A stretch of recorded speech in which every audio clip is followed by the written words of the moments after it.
Hey, what's up everybody? Scott coming back at you with another video here. Welcome back to the next installment of my PC showcase. I'm going to go through the 1980s Packers cards that are in my registry sets today. Knocked out the 2000s, knocked out the 1990s. Working my way back. Going to talk about the 1980s today. Collecting the Packers is kind of fun because you get to go through all these different decades, including the 90s and late 80s, which is the junk wax era.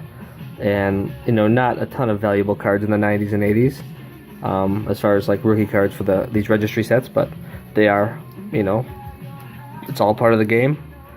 These eras did exist, so we got to go through the cards. So I'll kind of start with the late 80s and work my way up. First card here. Probably a very popular set actually. 1989 score supplemental, Chris Jackie. Have this card in the grade of a 10, pop of 20. He was a kicker for the Packers late 80s, early 90s, mid 90s too. And along with that, the same set, the regular score actually, 1989 score, Ken Rutgers, offensive tackle. He was a recent inductee into the Packers Team Hall of Fame. Within the last couple years. This is a pop of 39. Another score supplemental here. 89 score supplemental. All these are Gem Mint 10 that I have. This is a pop of 134. A few more of these. Sterling Sharp was a borderline Hall of Fame player. Probably would have been in the Hall of Fame had he not hurt his neck, unfortunately. This card is part of not only the Team Hall of Fame set, but also the all-time Packer set. And last card from 89 score is 89 score Don Majkowski, the Magic Man. Also in the grade of a 10. Most of these cards that I'm showing you, you can pick up for anywhere between 20, 25 bucks, somewhere in that range, in the grade of a 10. Not too hard to find. Then moving back to 1988, I have Johnny Holland from 88 Topps. Also have this card in the grade of a 10. This one I actually submitted myself and got the 10, so that's always cool. Johnny Holland. Moving back even further, 1986 Topps, Mark Murphy. This is in the grade of a 10. This one's harder to find than you might think. These green borders, as you might know. The Jerry Rice rookie card, also from 86 Topps. Reggie White's first year with the Eagles, first year with an NFL team. That card's also 86 Topps. Pretty popular cards, but they did show white very easily on these green borders. So I did find this Mark Murphy in a 10. This card probably would go for about 40 to 60 bucks in the grade of a 10. This is actually one of the first, I'd say, 10 cards I picked up for the set. So that's also Team Hall of Fame card. Moving further back to 1983 Topps, Mike Douglas, linebacker for the Packers. Had this in the grade of a 10.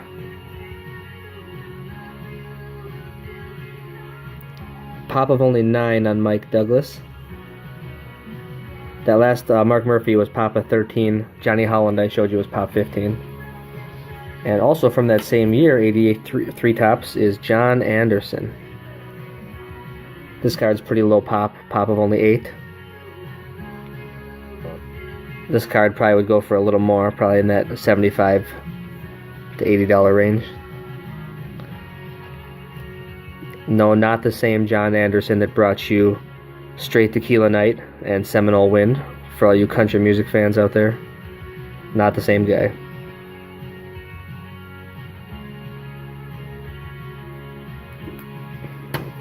Alright, moving back, same year actually, different product. This is one of the tall boys that I have. 1983 Packers Police. There we go, Greg Cook. Mint 9. Now this card is impossible to find. Pretty much unless you buy one of these 83 Packers Police sets. 83 was the inaugural year of the Packers Police sets. Then they pretty much had a set of cards every year. These are cards the policemen would hand out at Packer practices and games and things like that. Cards are pretty neat, but impossible to find. I think I paid 50 or 60 bucks for the entire set.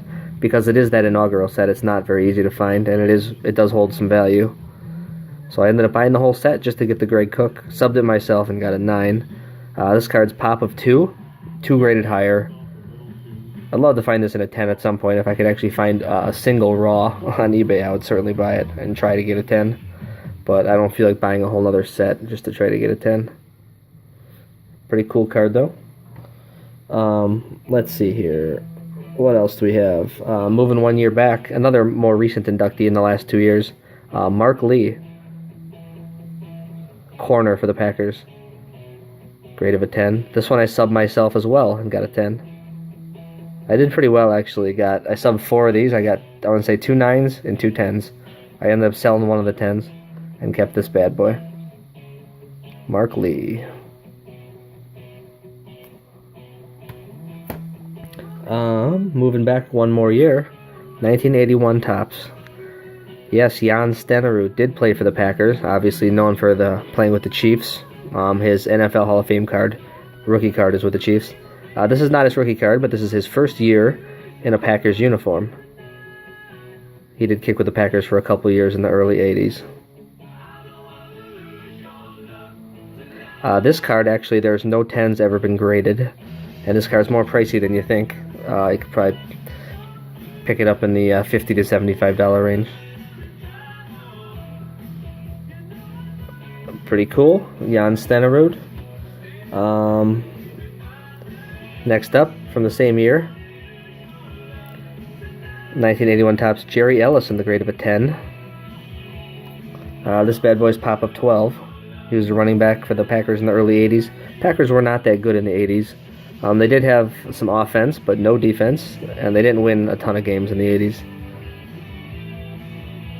Nor did they in the 70s. That's why you don't see a ton of big names. Also, in the Packers Team Hall of Fame, 1981 Topps Ezra Johnson, defensive end, also in the grade of a 10. Most of these early 80s cards you can pick up for about $30 to $40 to get a PSA 10. Also, I think this is Pop 12 as well, the Ezra Johnson. The last card in the 80s for the Team Hall of Fame set is this guy, Paul Kaufman. He was a good player, tight end for the Packers. 1980 Topps, grade of a 9. There is 2 graded higher, but have not seen one yet. Cool card. Paul Kaufman was part of that passing attack with Lynn Dickey, John Jefferson, James Lofton. 80s were known for passing and scoring some points, but no defense. And then this bad boy here, this is probably the coolest card from the 80s that I have. 84 Topps USFL Reggie White. Card's almost impossible to get a 10 on. This card is just a gorgeous 9 though. Don't see very many flaws here. Slightly off center, that's probably what brought it down to a 9. But other than that, just gorgeous. There's the back. The back showed white very easily. So part of the reason why almost impossible to get, there's a tiny bit of white on that corner right there. That might be what brought it down to a 9 as well. But absolutely love this card. And actually, ironically, about an hour ago, one just sold at auction for about $9,000 and a grade of a 10.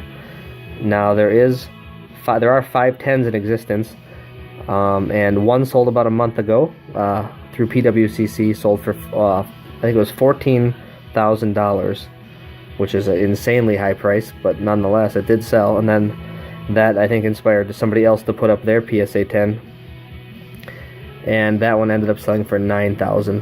He had a low minimum bid of $9,000, and there was one bid on it. But I absolutely love this card, this Reggie White card. This card also does not go for the Team Hall of Fame set because he's not in a Packers uniform, but it does go for the all-time Packers set and the NFL Hall of Fame set. Just an awesome card. Also, Steve Young, his rookie card comes from this set as well. Pretty cool. Well, that's about it, everyone. Thanks for checking out the video. And next we'll move on to the 1970s. A few more cards in that one. You guys all have a great night. Thanks for watching.